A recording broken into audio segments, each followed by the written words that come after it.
Hello everyone, welcome to Naira study hub. आप सब कैसे हैं? आई होप कि आप सभी अच्छे होंगे और अपनी स्टडी को कंटिन्यू कर रहे होंगे। फ्रेंड्स, आज का जो लेक्चर हो जाता है वो लेक्चर आपका फर्स्ट हो जाता है और चैप्टर की अगर बात की जाए तो चैप्टर आपका 4 हो जाता है।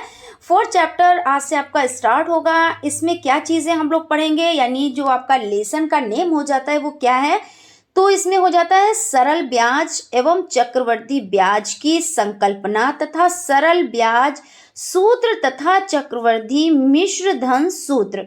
ये आपका लेसन का नेम हो जाता है। अब आप कहेंगे कि मैम लेसन का नेम तो बहुत बड़ा है, यानी क्या बहुत ज़्यादा टफ है? तो ऐसा नहीं होता है। नेम से और टफ है या इजी है इससे कोई नहीं होता है, ठीक है ना। और बाकी ये आप लोगों के लिए बहुत ही इजी है। इसमें मेन क्या होता है? सूत्र। अगर आपने सूत्र को अच्छे से याद कर लिया तो आपका जो क्वेश्चन है वो बहुत इजीली तरीके से आप उसको कर पाएंगे, ठीक है ना। तो फ्रेंड्स, आगे बढ़ने से पहले अगर आप हमारे चैनल पर नए हैं और आपने अभी विजिट किया है तो आप चैनल को सब्सक्राइब कर लें और बेल आइकन को भी ज़रूर प्रेस कर लें, जिससे कोई भी नोटिफिकेशन हो वो आप तक पहुंच सके। तो चलते हैं आज की सीरीज का जो पहला टॉपिक है उसको देखते हैं। तो सबसे पहले टॉपिक हम ये समझते हैं कि जो आपका यानी देखिए सरल ब्याज होता है, तो ब्याज किस पे लगता है तो इसको समझ लेते हैं। तो जैसे आपने किसी से उधार लिया या आपने किसी को उधार दिया, मान लीजिए कुछ रुपए दिए आपने, या मान लीजिए 5,000 रुपए दिए या 10,000 रुपए दिए या लिए। ये नहीं है कि आपने दिया है तो सिर्फ उसी का आप करेंगे, है ना, क्योंकि आपने किसी को दिए हैं 10,000 रुपए और बाद में आपने कहा है कि हम 10,500 रुपए लेंगे आपसे 1 साल के बाद, या हम आपसे 11,000 रुपए लेंगे, या हम आपको 11,000 देंगे। इस तरह से कोई मतलब ये चीज़ होती है कि हाँ डिस्कस होता है, उसमें क्या होता है, मानना होता है। आपको वो चीज़ माननी होती है, भाई आपको ज़रूरत है तो आपको तो पैसे लेने ही लेने हैं। प्लस आपसे अगर डिमांड की जाती है कि आपको इतने देने हैं, या आपने डिमांड की सेकंड पर्सन से कि भाई हमें इतना एक्स्ट्रा में चाहिए, तो जो एक्स्ट्रा में लिया जाता है उसको क्या कहते हैं? ब्याज कहते हैं। तो साधारण ब्याज की अगर हम बात कर लें कि साधारण ब्याज किसे कहते हैं और मूलधन किसे कहते हैं, तो सबसे पहले हम मूलधन को समझते हैं। मूलधन यानी जैसे अभी हमने आपको बताया कि मान लीजिए आपसे किसी ने 10,000 रुपए लिए, ठीक है, तो 10,000 रुपए लिए, ये क्या हो गया? ये मूलधन हो गया। ठीक, यहां तक क्लियर हो गया। अब सरल ब्याज, इस पर 1 साल में जो आपका ब्याज यानी जो आपको बढ़ के रुपए देने होंगे या आपको बढ़ के रुपए जो मिलेंगे, तो वो क्या हो जाता है? वो सरल ब्याज हो जाता है। ठीक है, मान लीजिए आपको 10,000 प्लस 1,000, 10,000 प्लस 1,000, ठीक है ना, इतने मिले, यानी टोटल कितने हुए? तो टोटल आपके हो गए 11,000 रुपए। ठीक है, जब 11,000 हो गए यानी 1,000 रुपए आपको क्या मिले? यानी वो ब्याज का रुपया मिला।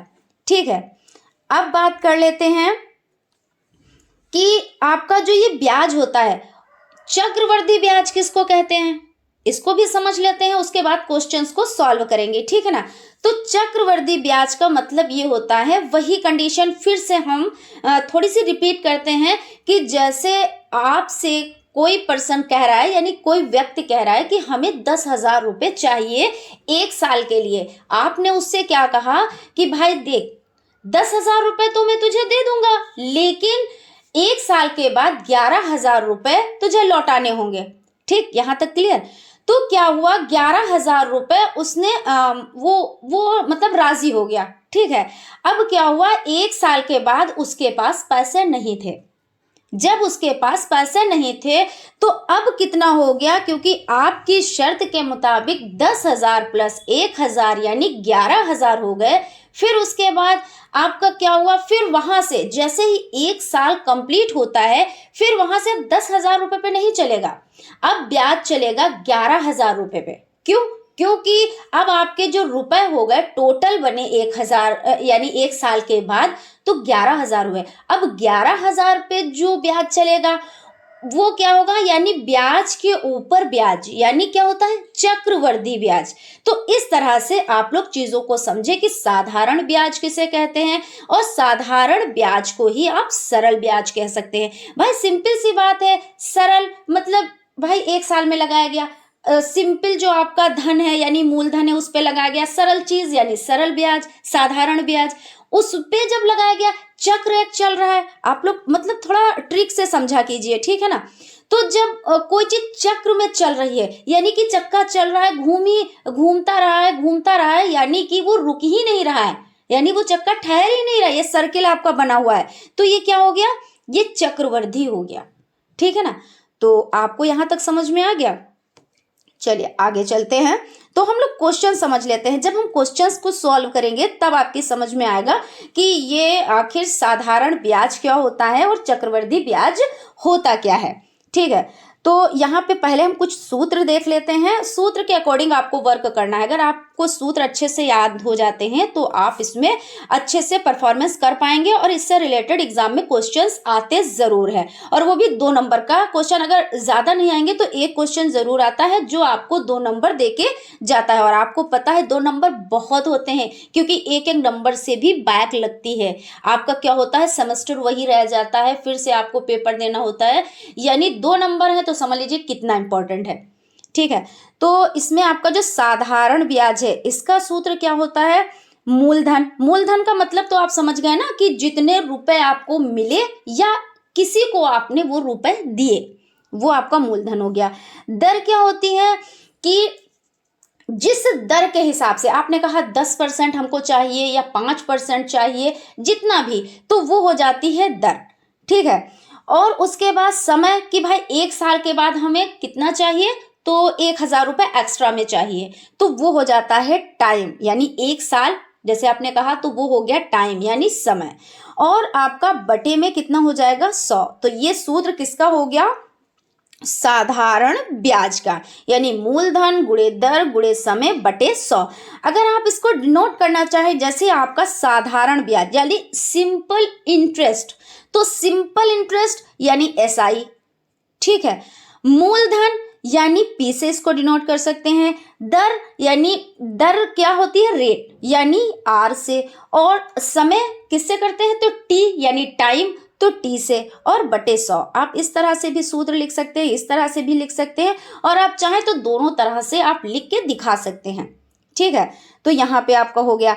अब मिश्र धन का हो जाता है, मिश्र धन का सूत्र क्या होता है, तो मूलधन प्लस साधारण ब्याज, ये सूत्र होता है। यानी मिश्र का मतलब क्या होता है, मिला हुआ। तो मिला हुआ का मतलब क्या हुआ, जैसे आपका मूलधन जो था यानी 10,000 रुपए, उसमें जो साधारण ब्याज आपने कहा कि हमको 1,000 रुपए चाहिए, तो वो दोनों को मिला के ही तो मिश्र माने मिला हुआ, तो मिश्र हो गया।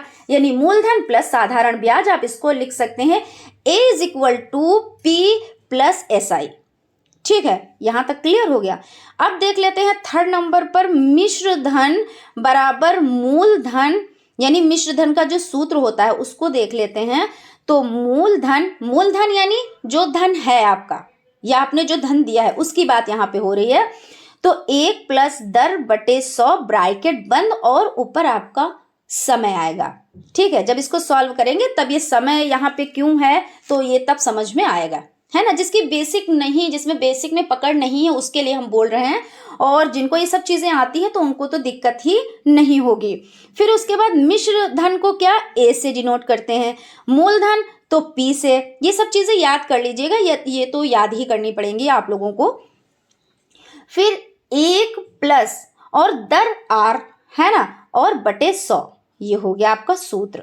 उसके बाद लास्ट आपका हो जाता है चक्रवृद्धि ब्याज। अभी हमने डिस्कस किया कि चक्रवृद्धि ब्याज किसको कहते हैं, यानी ब्याज के ऊपर ब्याज लगना क्या होता है, चक्रवृद्धि ब्याज होता है। इसका सूत्र क्या होता है, मिश्र धन माइनस मूलधन। जब आप इसको सॉल्व करेंगे, अगर आपसे पूछ लिया जाए कि इसमें मिश्र धन है, तो जब मिश्र धन को आप मूलधन से अलग करेंगे तभी तो आपको पता चलेगा कि इतना हमारा मूलधन था और इतना हमारा मिश्र धन, ये दोनों मिला के क्या बना, तो चक्रवृद्धि ब्याज बना, है ना। तो CI = A - P हो जाता है। चलते हैं क्वेश्चन देख लेते हैं।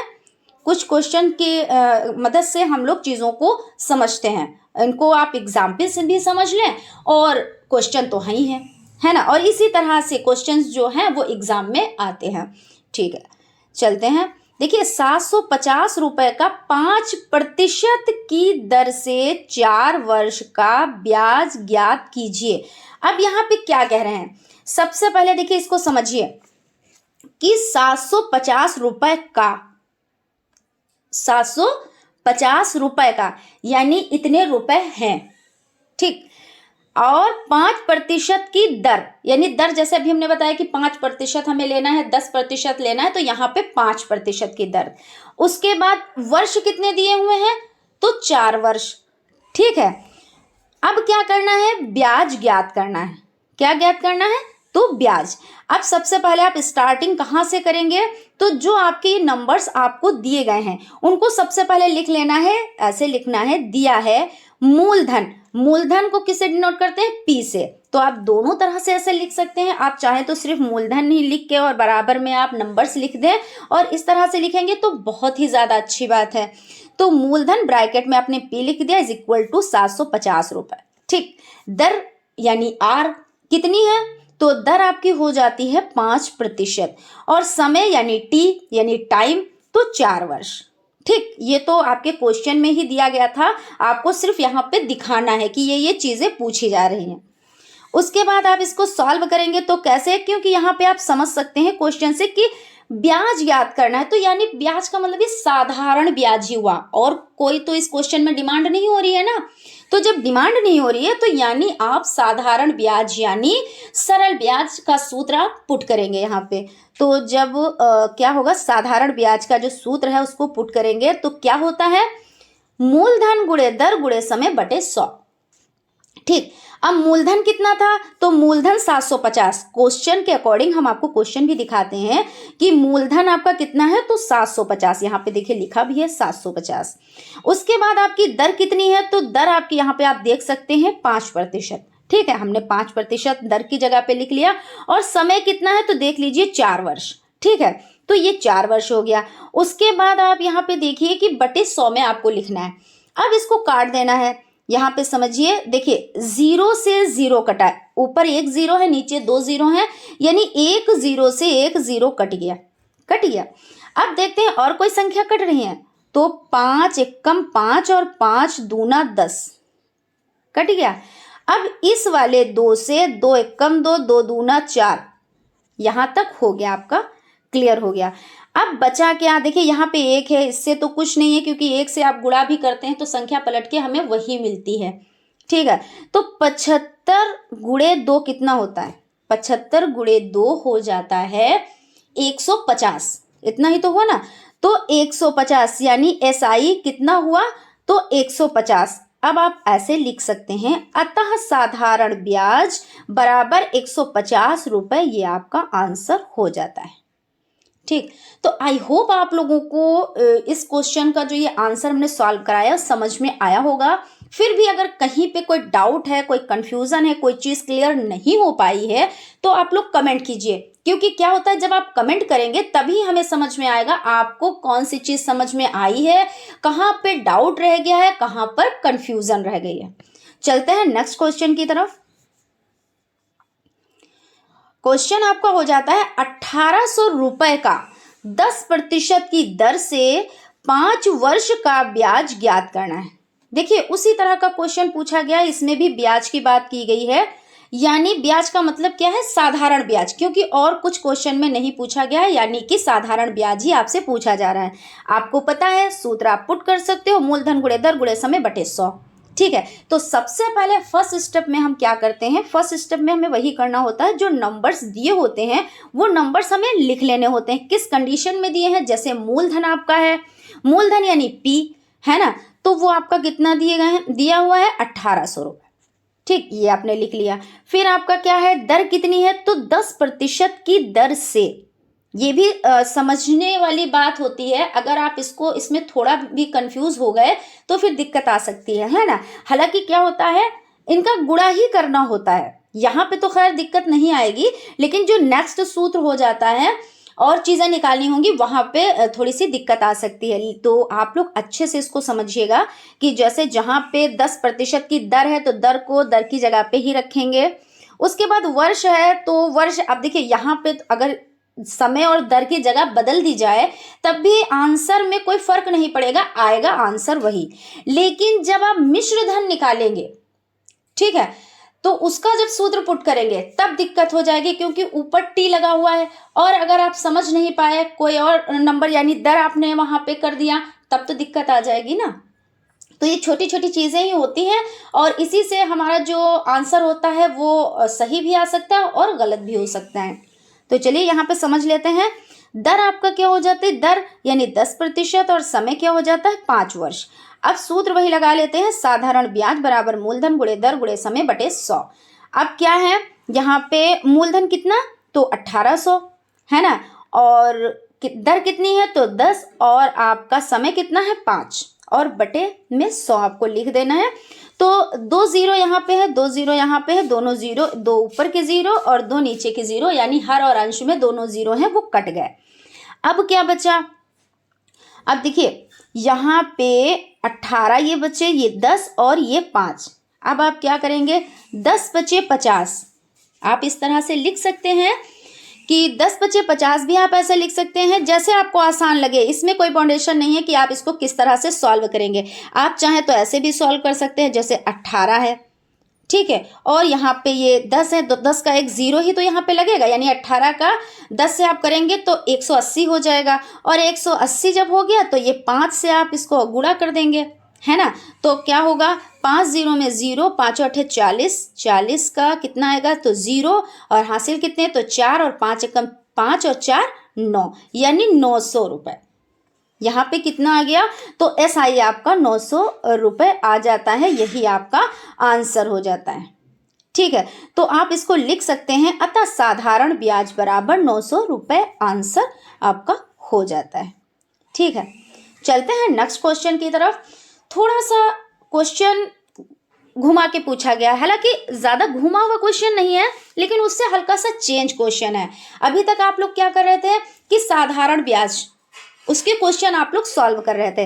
अब इसमें क्या है, जैसे क्वेश्चन है कितने धन का ब्याज।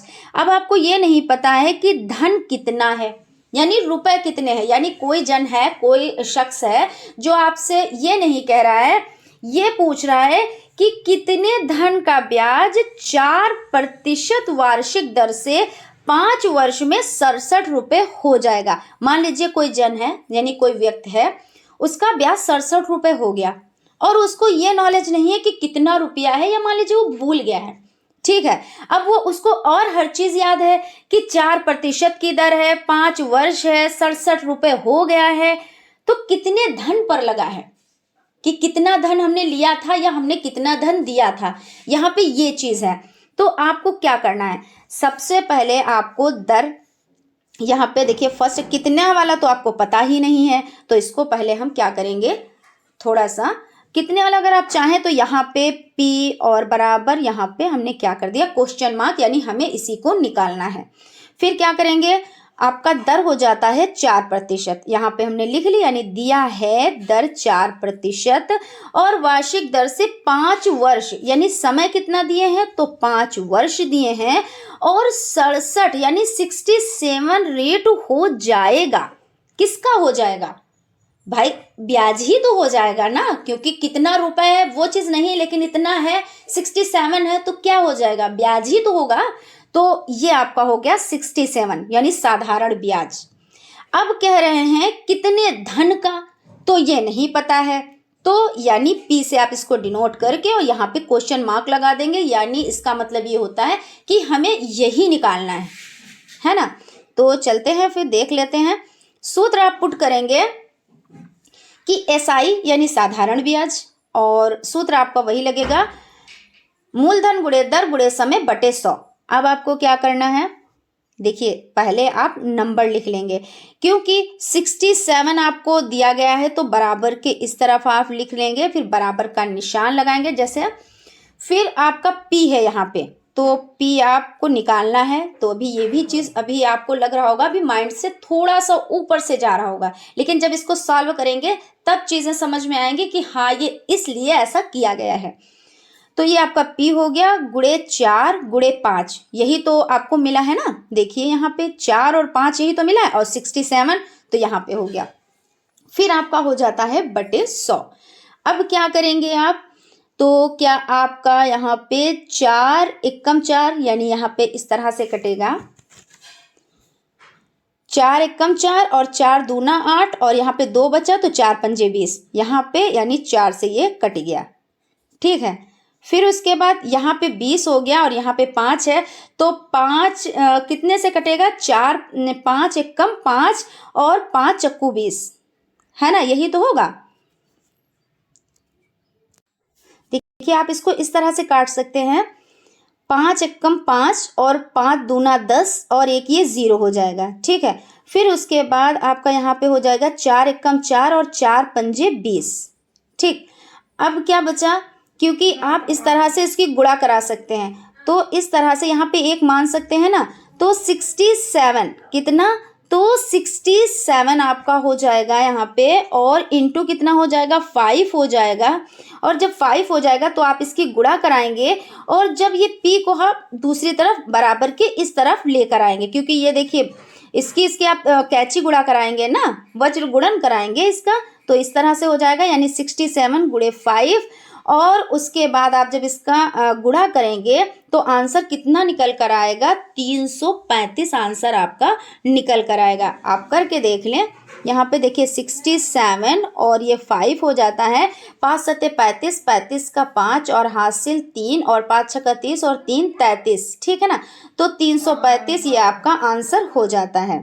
ठीक है ना, उसके बाद आपका क्वेश्चन हो जाता है यहाँ पे, कितने प्रतिशत वार्षिक ब्याज की दर से 350 रुपए का ब्याज 4 वर्ष में 84 रुपए मिलेगा। देखिए फिर उसी तरह का क्वेश्चन है, यानी कितने प्रतिशत।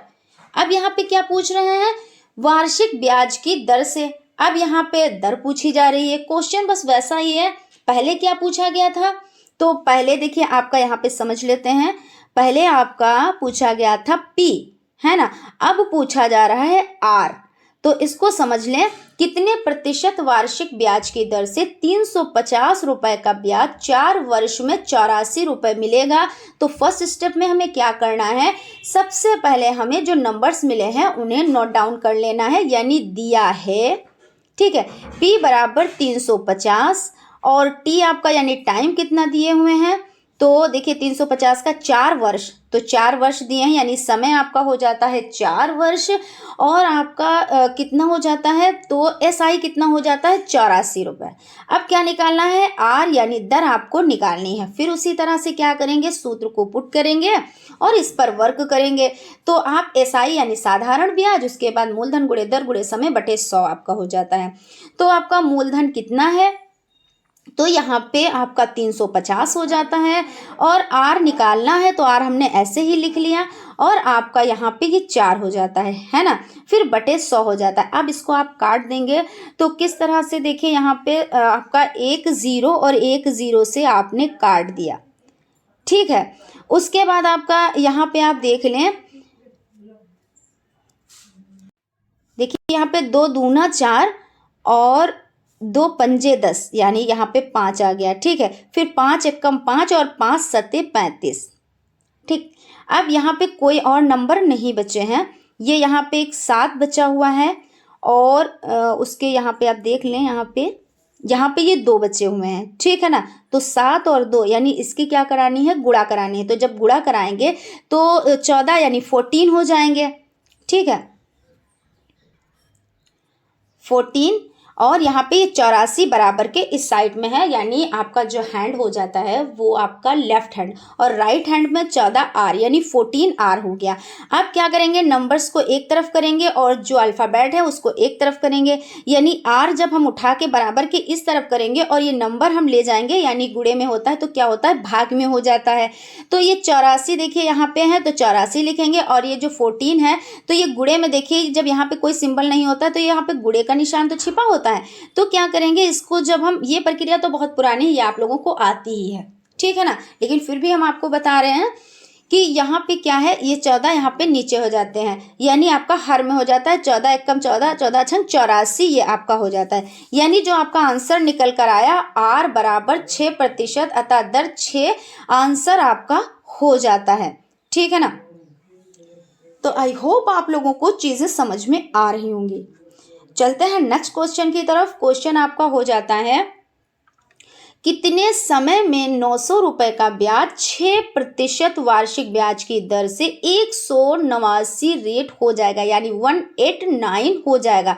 अब यहाँ पे क्या क्या चीजें दी गई हैं, यहाँ पे देखिए कितने समय में। अब कितने समय यानी अब पूछा जा रहा है समय, और हर एक चीज पता है कि आपका जो रेट यानी रुपए जो हैं वो आपको मिले 900 रुपए, है ना, आपने दिए हैं या लिए हैं। ब्याज आपको 6 यानी ब्याज का 6% वार्षिक ब्याज की दर से, 900 रुपए का 6% वार्षिक ब्याज की दर से 189 हो जाता है। अब ब्याज 189 हो गया, तो उसमें क्या पूछ रहे हैं, समय। तो उसी तरह से नंबर्स उतार लेंगे, तो P बराबर आपका 900, R बराबर 6%, SI 189 हो गया, तो T हमें निकालना है। तो जब T हमें निकालना है तो उसी तरह से हम प्रक्रिया करेंगे। क्या प्रक्रिया करेंगे यहाँ पे समझ लेते हैं। साधारण ब्याज P गुणे R गुणे T यानी मूलधन गुणे दर गुणे समय बटे 100। निकालना क्या है, क्योंकि यहाँ पे हमें पता है कि देखिए 189 यहाँ पे हमने लिख लिए, और 900 गुणे 6 गुणे आपका टी निकालना है ना, और बटे आपका 100 हो जाता है। अब क्या करेंगे, 0 2 0 हर में है, 2 0 अंश में है, तो ये दोनों 0 और ये दोनों 0 कट जाते हैं।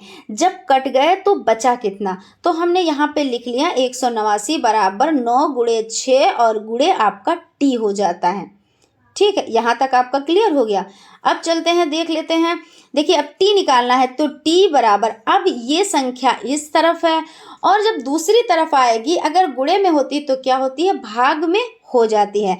तो 189 और बटे में 9 गुणे 6, यही तो होगा ना, 9 गुणे 6 आपका हो जाएगा। अब क्या करेंगे, किस तरह से इसको करना है, तो 3 से काट देना, तो 3 दूना 6, 3 छक 18, यहाँ पे आपका हो जाता है 6 तिया 18 यहाँ पे है, या इस तरह से भी काट लें। चलिए, ज़रूरी नहीं कि उसी तरीके से आप काटें, जिस तरीके से आपको समझ में आए उस तरह से, ठीक है ना।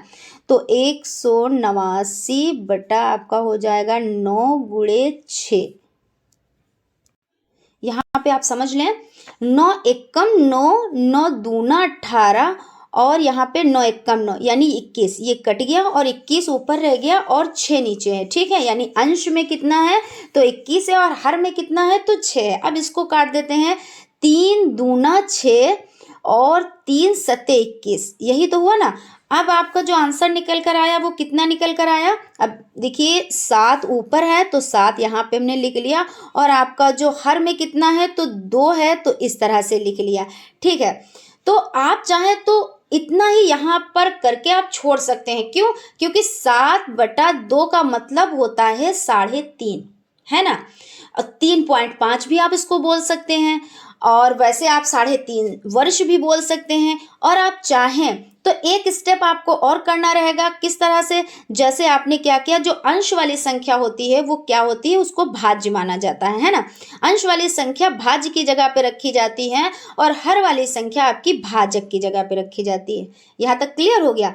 अब क्या करेंगे, 2 एकम 2, 2 दूना 4, 2 तिया 6, है ना, 2 तिया 6, शेषफल कितना बचा, 1 बचा। अब इस प्रक्रिया को तो आपको करना होता है, जो शेषफल होता है वो सबसे फ्रंट में यानी सबसे ऊपर रखना होता है, सबसे ऊपर की बात यहाँ पे हो रही है, ठीक है। और जो आपके राइट हैंड की तरफ नंबर होता है उसको क्या करते हैं, लेफ्ट हैंड की तरफ रखते हैं। तो यानी भागफल, जो भागफल आपका राइट हैंड की तरफ है ना, तो उसको क्या करेंगे, लेफ्ट हैंड की तरफ रखेंगे, यानी आपका 3 हो गया। और जो आपका भाजक होता है, जो आपका भाजक है उसको क्या करेंगे, हर में रखेंगे, भाजक को हर में रखेंगे। आपको इससे थोड़ा सा और इस पर डिटेल में डिस्कस कर लेते हैं, थोड़ा सा लॉन्ग हो जाएगा। देखिए यहाँ पे समझते हैं, आपका जो ये 7 नंबर है ये क्या है, ये आपका भाज्य, ठीक है ना, ये आपका भाज्य है। हालांकि ये हम पढ़ चुके हैं, इस पर डिस्कस भी कर चुके हैं, लेकिन फिर भी समझ लेते हैं। ये आपका क्या है, भाज्य। जो ये एक बचा है ये क्या है, ये है शेषफल। क्या है, ये है शेषफल। और आपका जो 2 है ये क्या है, ये है भाजक। क्या है, भाजक। और जो आपका ये 3 है ये क्या है, ये है आपका भागफल। ठीक है, ये है आपका भागफल। तो इस प्रक्रिया में क्या करना होता है, जो भागफल है वो कहाँ पे लाना होता है, तो आपका लेफ्ट हैंड, यानी आपका जो इस साइड में, यानी जिससे आप लेफ्ट हैंड तो आप जानते ही हैं ना, तो लेफ्ट हैंड की तरफ आएगा और जो एक है वो ऊपर जाएगा और जो आपका भाजक है वो हर में आएगा। ठीक है, यहाँ तक क्लियर। चलिए, तो आंसर आपका कितना निकल कर आया, 3 सही 1/2 यानी 3.5 वर्ष। आप ऐसे भी बोल सकते हैं। क्वेश्चन है, 2000 रुपए का 10% वार्षिक ब्याज की दर से 3 वर्ष का चक्रवृद्धि ब्याज ज्ञात कीजिए। फिर इसमें अब क्या पूछ रहा है, चक्रवृद्धि ब्याज पूछा जा रहा है। और अभी इस पर डिस्कस किया है कि चक्रवृद्धि ब्याज क्या होता है, कि जो आपने धन दिया है या लिया है उस पे आपसे ये तय हुआ कि 1 वर्ष में आप हमें 10% ब्याज देंगे, लेकिन 1 वर्ष के बाद आप नहीं दे पाए हैं, तो अब आपको 10,000 रुपये नहीं मिलेगा, अब आपको मिलेगा 11,000 रुपये। तो जब 11,000 रुपये यानी ब्याज के ऊपर ब्याज लग गया, उसको क्या कहेंगे, उसको कहेंगे चक्रवृद्धि ब्याज। ठीक है, तो चक्रवृद्धि ब्याज अब हमें निकालना है, तो सबसे पहले लिखेंगे, दिया है P बराबर 2000, R बराबर 10%। अब ये आपकी तो समझ में आ ही गया होगा, P क्या है, R क्या है, T क्या है ना। 3 वर्ष और SI आपको निकालना है। ठीक है, क्या निकालना है, देखिए यहाँ पे समझ लेते हैं, एक बार और क्वेश्चन को समझ लेते हैं। 2000 रुपए का 10% वार्षिक ब्याज की दर से 3 वर्ष का चक्रवृद्धि ब्याज ज्ञात कीजिए। अब चक्रवृद्धि ब्याज ज्ञात करना है, तो इसके लिए क्या करेंगे, सूत्र पुट करेंगे, A बराबर P और एक ब्रैकेट में लिखेंगे A प्लस R बटे 100 और ब्रैकेट बंद करेंगे, ऊपर T यानी टाइम। तो इस जो नंबर्स दिए हैं, तो P आपका क्या है, 2000 है, A तो हमने यहाँ पे लिख ही लिया। उसके बाद आपका क्या हो जाता है, 1 प्लस 10 बटे 100 और ब्रैकेट बंद किया और ऊपर T की जगह पे 3 लगा दिया, क्योंकि 3 यहाँ पे है। जो भी जितना भी समय दिए हों देख लीजिए आप, यहाँ पे देखिए 3 वर्ष है ना, तो 3 वर्ष हमने यहाँ पे लिख दिए। अब क्या करना है, अब इसको कट करना है। तो देखिए 10 एकम 10, 1 से कट गया, 10 एकम 10 और 10 दशामन 100 यानी 10। तो अब आप इस तरह से लिख सकते हैं, A बराबर 2000 ब्रैकेट में बंद कर देंगे आप, 1 प्लस 1/10। अब इसको सॉल्व कैसे करेंगे, तो इस तरह से तो किया जाता है ना, तो 10 एकम 10 ऐसे किया जाता है। इसकी आपको करनी होती है गुणा, तो 10 एकम 10 और जो ऊपर वाली संख्या यानी हर में है उसको क्या किया जाता है, उसको प्लस कर दिया जाता है। तो 10 एकम 10 और 1 11 यानी आपने 11 लिख दिया। और आपको ये तो पता ही है, सॉल्व करना आता है कि पहले आपका जो हर है वो उसका गुणा किया जाएगा, गुणा करने के बाद जो संख्या प्राप्त होगी अंश वाली संख्या को जोड़ दिया जाएगा, जितना आंसर आएगा उसको क्या करेंगे, अंश में लिखकर हर वाली संख्या फिर से लिख दी जाती है। यहाँ पे लिख दिया।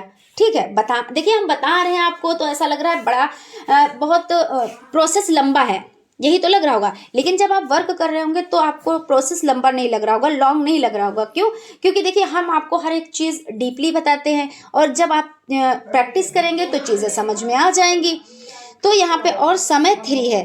अब इसको सॉल्व कर लेंगे।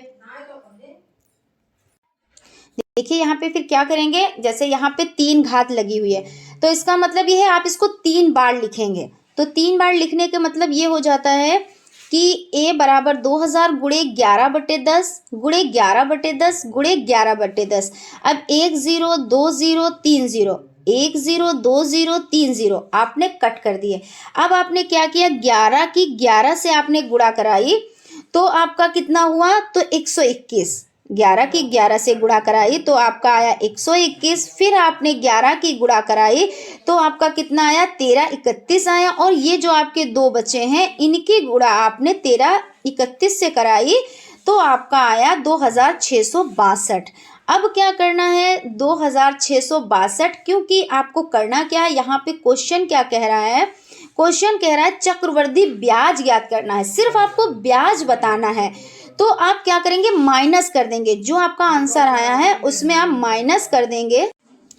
इसमें क्या करेंगे आप, a माइनस पी, यानी 2662 माइनस 2000, तो जब माइनस करेंगे तो 662 आएगा, यानी 662 आप लिख कैसे सकते हैं, अतः चक्रवृद्धि ब्याज बराबर 662 रुपए आंसर। तो फ्रेंड्स यहाँ पर आपका ये सेशन कंप्लीट होता है। आई होप आप लोगों को सभी चीज़ें अच्छे से समझ में आ गई होंगी, लेकिन जैसे अब आप पहली बार पढ़ रहे हैं तो थोड़ी सी दिक्कत होगी आप लोगों को चीज़ों को समझने में, लेकिन क्या है, जितनी ज़्यादा प्रैक्टिस करेंगे, आप अपना रजिस्टर मेंटेन करें, आप नोट्स बनाएं, और ये नहीं है कि एक बार आपने क्लास अटेंड करी और एक बार आपने नोट कर लिया फिर उसको छोड़ दिया तो आपका काम हो गया, आपकी तैयारी हो गई, तो बिल्कुल भी नहीं। आप प्रैक्टिस करें, इन सूत्र को याद करें, चीज़ों को समझें, फिर भी अगर कहीं पे कोई दिक्कत होती है आप लोगों को तो आप लोग कमेंट करें, हम उसका रिप्लाई आप लोगों को ज़रूर से ज़रूर देंगे। मिलते हैं नेक्स्ट क्लास में। Thank you.